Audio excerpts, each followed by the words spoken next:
Eu gostaria agora de fazer uma breve avaliação sobre esse primeiro semestre de mandato. Nós tivemos aqui, estamos encerrando, essa semana começa, no começo da semana que vem começa o recesso. Então nós tivemos aqui 6 meses, ou 5 meses de muito trabalho. Nós temos nos empenhado muito, principalmente na questão educacional, que eu acho que é a coluna vertebral de qualquer sociedade, e não temos medido esforços no sentido de estar contribuindo para melhorar a educação desse Estado. Eu, até agora, e pretendo fazer isso em todos os municípios do Estado, já disse aqui, já visitei 32 municípios, 55 escolas estaduais, vou continuar fazendo.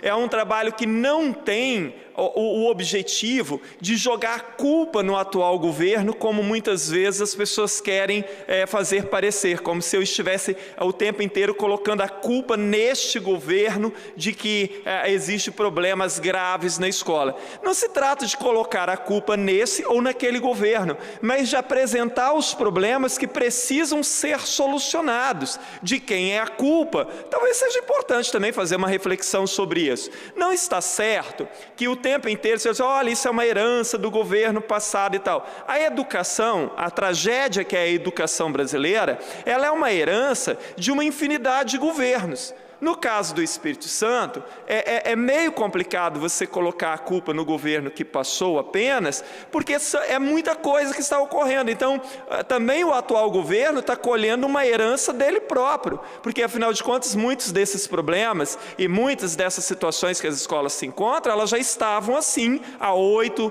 10, 12 anos atrás. Então, não é uma herança desse ou daquele governo, é uma herança dos governos, inclusive do governo que está aí hoje. E precisa ser assumido, porque não é uma questão de ficar na troca de farpa, você é o culpado, você é o culpado. Olha, o problema existe, agora vamos solucionar? Então, assim, olha, é isso, isso e isso que tem que ser feito. Muitas vezes as pessoas têm tentado confundir e colocar uma situação em que eu só critico e não sei mais o que eu não proponho. Todas as vezes que eu teci críticas aqui, minhas críticas foram muito bem fundamentadas.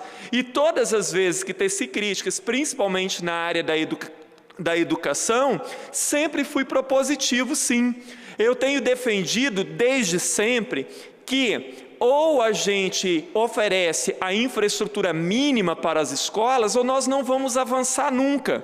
Então, não é uma questão de discutir qual é o melhor projeto ou o pior projeto, ou se a educação integral é boa ou se ela é ruim. Isso é secundário. A questão fundamental e a questão primeira é oferecer a todas as escolas as condições mínimas, e condições mínimas de funcionamento significam uma biblioteca decente, uma quadra de esporte coberta, refeitório, laboratório, salas infraestruturadas. Isso é condição mínima. Isso não é exigir nada mais. Olha, hoje nós estamos numa situação, deputada Eliana, que o deputado Bruno, que tem visitado algumas escolas também, que, por exemplo, climatizar salas hoje não é uma questão de oferecer conforto, é uma questão de necessidade. Que é impossível que você mantenha numa sala extremamente quente, onde o ventilador não dá conta, que ali se exija, por exemplo, algum tipo de aprendizagem. E é claro que às vezes você vai falar assim, mas você está pensando em ar-condicionado, então tá, vamos ventilar bem as salas, vamos dar pelo menos uma cadeira decente para o aluno sentar, de tal forma que isso proporcione algum tipo de evolução. Hoje, o professor da UFES, o Roberto Simões, na coluna dele, ele está falando sobre a questão de como as estatísticas mostram, agora divulgadas pelo movimento Todos pela Educação, de como os alunos estão cada vez mais defasados. E mostra, essa pesquisa mostra, deputada Eliana, deputado Bruno, deputada Raquel, mostra que quanto mais o tempo passa, maior é a defasagem, ou seja, os alunos no quinto ano, eles têm muita defasagem em matemática e português, mas ao final do ensino fundamental, cresce o número de alunos com essa defasagem. Ao final do terceiro ano do ensino médio, muito mais. Então, assim, o que está acontecendo? O que é fundamental, então, para haver aprendizagem? As condições mínimas, para depois nós pensarmos em projetos mais audaciosos, porque não é possível, olha só, hoje não é a questão de apontar um problema na educação, é uma complexidade de problemas que vão da infraestrutura e da estrutura das escolas, passando pela formação e pelo salário do professor.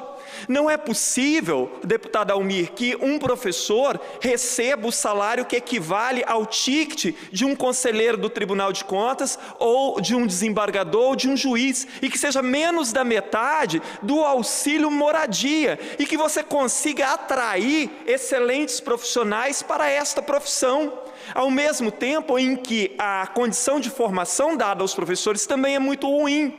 Então, assim, eu tenho proposto sim, eu tenho criticado e denunciado e vou continuar fazendo, e tenho proposto, eu tenho indicado quais são os caminhos sim, basta que se queira ouvir, né? Quando nós estivemos aqui discutindo o Plano Estadual de Educação, eu apresentei 37 emendas que sequer foram lidas, e eram muitas dessas emendas favoráveis a uma evolução na educação.